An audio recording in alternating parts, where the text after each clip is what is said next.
Okay, you ready? Yep. 3, 2, 1, go.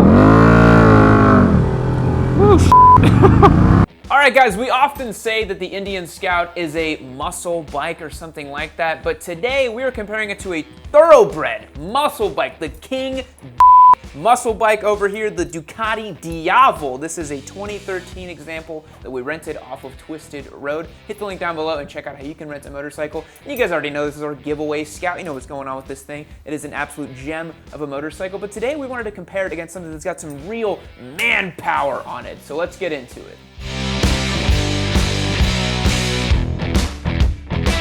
Alrighty guys, we have heard you clamoring in the comments to bring a Diavel on the channel. Now we have one, 1198 cc's of Italian muscle. It's putting down 162 horsepower and 94 foot-pounds of torque, weighing about 530 pounds. Now, a big thing in the cruiser marketplace is heritage, and this has no heritage whatsoever. They sacrificed it all for power and performance. You've got fully adjustable suspension, and this thing comes in at 19,000 bucks on the showroom floor. Dual disc brakes, and this is quite a bike. Alrighty, Spite, we're out here cruising on two big bad V-twin motorcycles.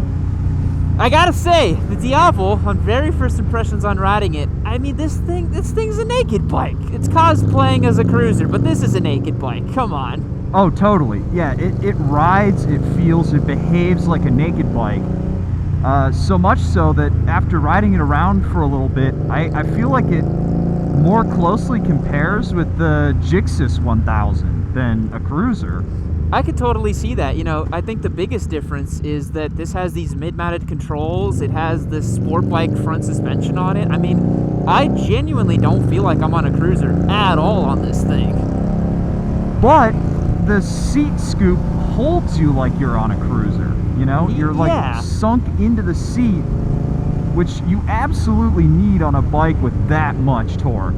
Yeah, this thing's got a lot of go juice. I haven't even been able to crack the throttle open because we're floating through these twisties here, but it's just got a ton of grunt. I mean, it's got super bike grunt because guess what? It's a super bike engine. How do you feel about it going through these corners on that big fat rear tire?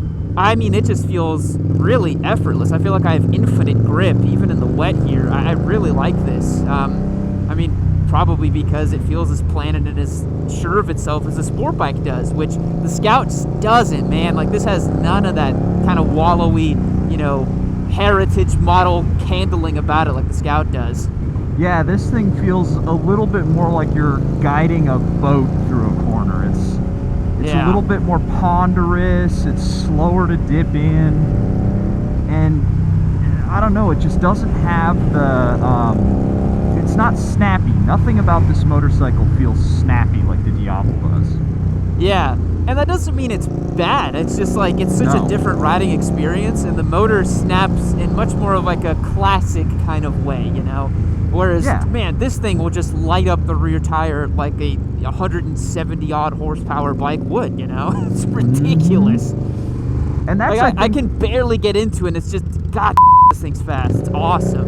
Yeah, it's an incredible motorcycle, but I feel like it's miscategorized as a muscle cruiser because of it.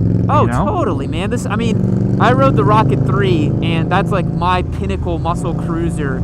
And the Diavel and the Rocket 3 couldn't feel more different. I'm sure the X Diavel feels more similar, but this standard Diavel, I mean, this has nothing in common with like a V-Rod or a Rocket 3. Nothing. Yeah, it's so more performance-oriented. And I mean, there's nothing to say that you can't have a performance-oriented cruiser. You know, people have been trying for a long time. Yeah.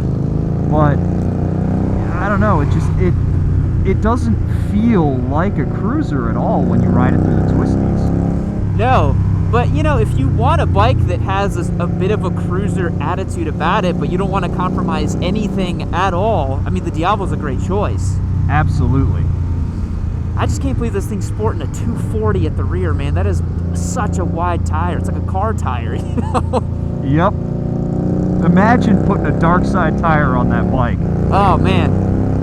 With this handling, too, you'd be tipping it over. It'd be great. I mean, the scoop at my butt definitely tells me that this isn't a naked bike, right? But everything else is telling me this is a good naked bike, you know?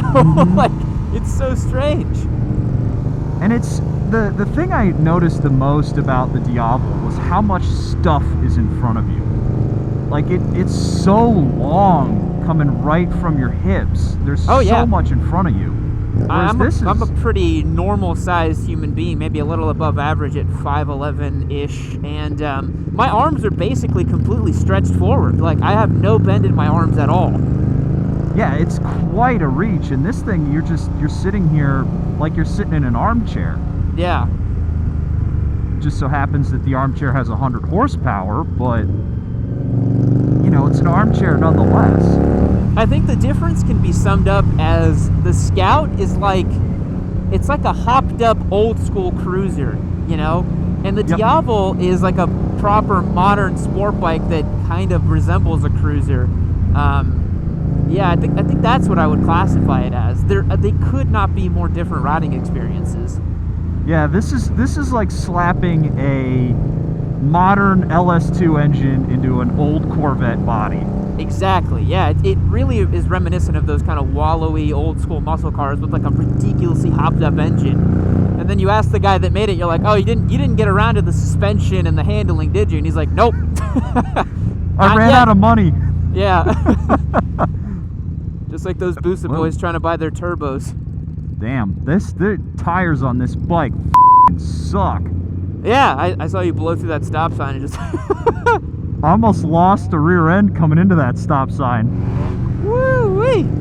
This thing's fast, man. It's awesome. It really is fast. It's one of those bikes where it's fast down low because you can feel the torque. Yeah. And then it's fast up high because you can feel, 160 horsepower. Yeah. I love these big ass twins that Ducati made with the Desmos. Like, oh, these are so cool. These are great engines. That's why I love the V2 so much. Like, this is rad. Yeah, can you hear the V2 or the Desmo valves going? Yeah. There's definitely a little clatter in the top end of that bike, which is kind of cool. I think for me, beyond just the engine characteristics, the other big difference I noticed between the Scout and this is the braking setup, man. I mean, it's night and day. Oh my God. I've got radial mounted brakes here, a proper brake lever, like Brembo. Like, this is the real deal over here. I can stop this motorcycle on a dime. Whereas we just saw that stop sign back there, you on the Scout, it doesn't really want to stop sometimes. No. This is woefully underpowered in its braking department. It desperately needs twin discs up front and something better than these stock Indian calipers, because these are just garbage. Yeah, it does not have the right stopping power. But we've mentioned that about the Scout, where it's this weird blend of this awesome motor that's paired to this chassis that does not feel willing to do what it wants to do. Yeah, it's like they put all the stats into go fast and none of it anywhere else. And Ducati was like, let's spread it around a little bit more. Yeah. The other thing I really like about this Diavel is you put a set of pipes on this that kind of cleans up the exhaust setup, and you got that single-sided swing arm, that radical twin sound. Like, oh man, that's a sweet ride. There's nothing quite like watching a Diavel go through the gears and spitting out a flame a foot long out the back of it. Come over here right on the right of you. Man, does that thing go quick. Yeah, it is no joke. I'm trying to think of a cruiser other than the Rocket 3 and those kind of ridiculous bikes that would be something like the Diavel, because it is kind of unique. Ooh, that's a good one. I think a lot of Harley guys would say the V-Rod, but I really don't think that has any. That can't hold a candle to this thing. Oh, no way, no way.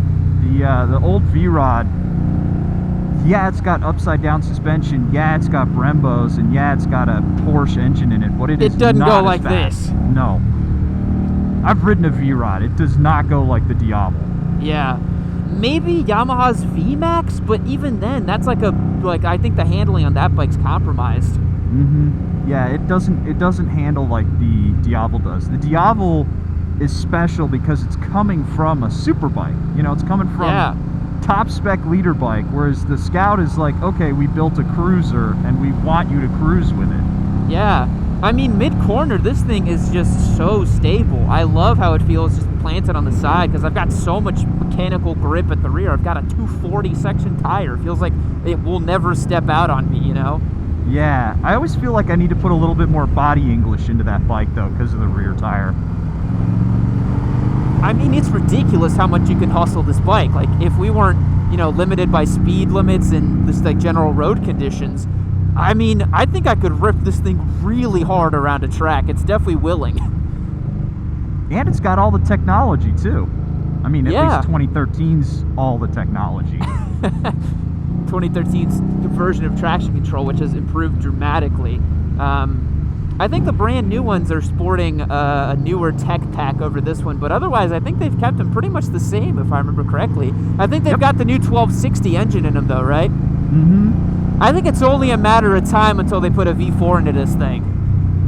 That's game over. When they put a V4 into the Diavel, it's over. Game over. It's over, yeah. Yeah, because the big thing about this bike over a Rocket 3 or something like that is the weight. I mean, this thing it feels nimble, which is crazy. Yeah, I mean, for a cruiser, it's only 530 pounds, which is unbelievably light. Yeah. I will say one thing that's really comparable between the Scout and the Diavel is the fueling. The fueling on both these bikes feels excellent.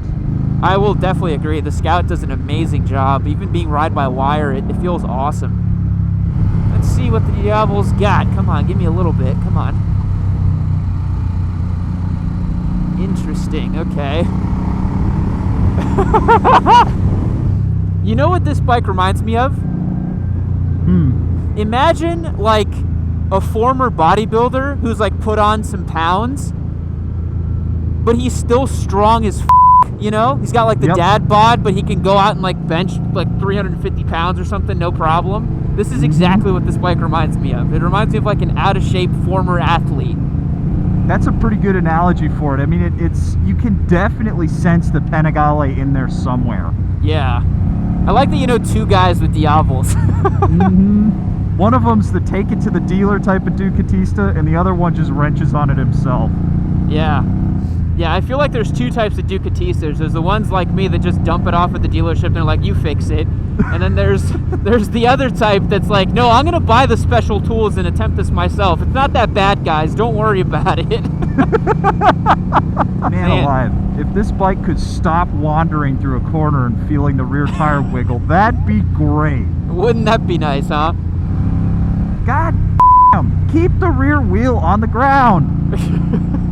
What is it with American motorcycles and woeful suspension? Yeah, that's what I was telling you. We were cruising through Lime Creek, and I was like, dude, I mean, this bike's sketch as hell. Alrighty, Spy, what do you say we get on the highway and see the roll-on power of these two bikes? Something tells me this bike is just going to super skywalk the Scout, but that's alright. Yeah, let's do it. Something's wrong with this bike, man. You have the clutch all the way in, and it's rolling? Yeah, fully in. The clutch is... Yep, there we go. You stalled it? Let me... Hold on.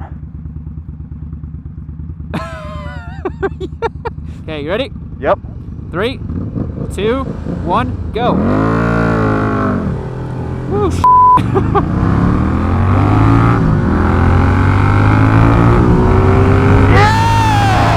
I had a really bad launch. I pitched it completely sideways and nearly went into you. Thought I had more grip than that, and the bike just said nope.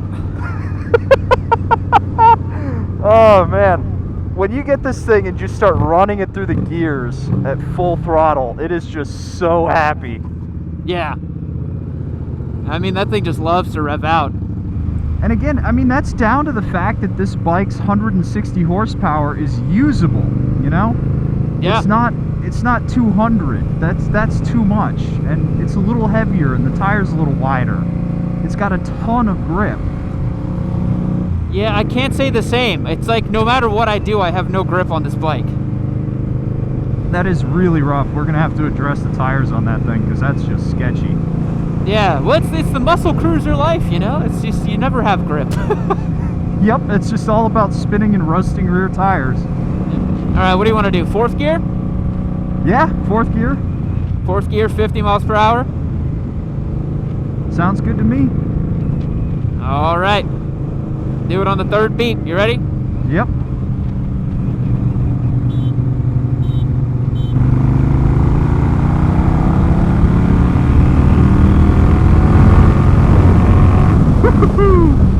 Oh man, this thing's good. I love when you, so it's really interesting when you just sit at wide open throttle on this thing. You can feel it switch from like torque to horsepower. Yep. You can feel where the grunt goes away and it's just starting to really run with it. It's cool. There's this very gentle transition from just brawn to actual graceful power. And for what it is, the Scout has some decent top end too. It's really not too bad. Yeah, it's surprising how good the top end is on that motorcycle, and it's a little anachronistic to a cruiser having that much fun up top. You don't really keep cruisers on the boil. No, not really. Well, to the surprise of no one, the Diavel is much faster than the Scout. Yep. Alrighty guys, we've been having a lot of fun today riding these two motorcycles, conducting very important and elucidating scientific tests. We've evaluated these bikes in a variety of ways, which mostly involves just twisting the throttle and trying to go fast. Spite, what'd you think of the Diavel? The Diavel is an amazing motorcycle, but it's not a muscle cruiser. It's not a muscle cruiser. That's the biggest thing that I found today, is this is basically just a hyper naked. Yep. It's a big, beefy, long hyper naked. Sure, it's comfortable, it's got a really good seat, and it scoops you in really well, so you can actually handle all that torque. But when you get it on the side of the tire, when you get it going up at the top end, you're like, oh, hyper naked. I know this. It's just a Panigale, but with no fairings and comfy. Yeah, I would agree. I mean, that to me is just like a muscular apex predator sort of naked bike. It doesn't really feel like a cruiser in any sense that I've ever experienced, because the DNA and so much of the hardware is from a Panigale, and Ducati only knows how to make go fast crazy bikes. They're not going to make something like this, which is much more of a laid back heritage sort of motorcycle, really nice and easy going, but it's still got a stonking good engine in it. This 4-valve liquid cooled motor is really awesome in the Indian. But to me, the nature of a muscle cruiser, and you might correct me if I'm wrong here because you know more about the cruiser life, but it has to be a little sketchy, The muscle cruiser thing has to be where you're like, is this thing gonna buck me off? Why is the rear tire this wide? Like I feel like it needs to be a little hairy to ride. What do you think? Yeah, there's something about that kind of hot rodding spirit there, where you take a bike that's not meant to handle any real power, and then you're just like, let's see what happens if we extract every pony out of it. And what you get is you get a bike that goes real good in a straight line, and everywhere else it feels a little funny. Yeah. But that's part of the charm of riding a muscle bike. It's true. They feel a little weird when you get them on the side of the tire, and they do dumb stuff like sliding the rear tire out when you're going straight up a hill when it's wet. Yep. How many times today where we're like, I think the Indian's just going to buck me off on this corner. Yep. Don't know what it's really going to do because it's a little wet out today. But honestly, if it were my money and I'm looking for like a muscle cruisery experience, I think the Scout gives me more of that than the Diavel. The Diavel just feels like a crazy sport bike. Yeah, I mean, if I were looking for a true blue cruiser, definitely the Indian. But for my cash, a lot more of it at that, 19 grand worth, I definitely take the Diavel just because of the giggle factor that it has. Yes. This thing is a riot to ride. It is so much fun. Yeah. But I got to admit, it doesn't have the things that the Scout does. No, I think if you're looking for an authentic, I know that word is overused a little bit, but an authentic muscle cruiser experience, maybe a hopped up Indian Scout is the way to do it, because this thing feels every bit as wild and hairy to ride as a 1986 VMAX, honest to God. So that's our review today of these two motorcycles. If you're interested in a cruiser, definitely go and ride a lot of different ones because they are not all made equally. We'll catch you in the next one. See you later. Wow, look how pretty this is. You know what else is pretty? My beautiful face and this next Yammie Noob video. Click it right over here and check it out for yourself. There's fun memes in it, maybe Hayabusas, maybe some cool stuff. There's only one way to find out. Click that video. Do it now.